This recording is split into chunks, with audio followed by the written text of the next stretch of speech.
Safwan fashion house a can aka yin dinki. Safwan fashion house a can maka yin dinki. Mata ku taho, maza ku taho, fashion house dinkin ku kawo.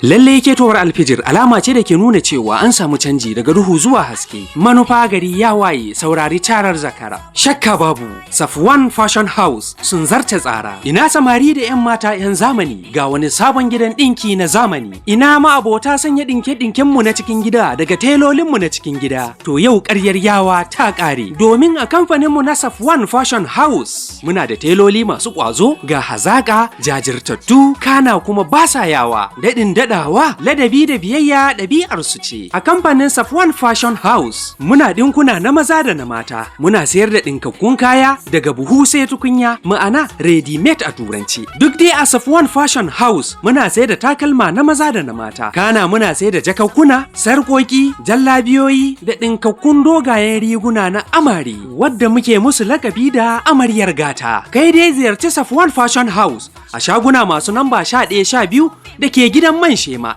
daura da YMCA kasuwan Bacci, Tudun Wada, Kaduna. A kamfanin Safwan Fashion House ne za a yi maka ɗinki ka ganshi cip kamar zane. Domin neman ƙarin bayani a tuntuɓe mu akan waɗannan lambobin: 07030907037 ko kuma 08028678237. Ku rike sunan, kusan sunan Safwan Fashion House.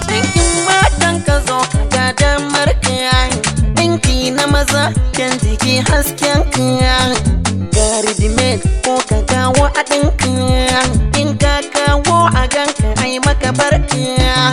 Takalmin maza siya ka ɗauka, takalmin mata daidai sha'anin ka.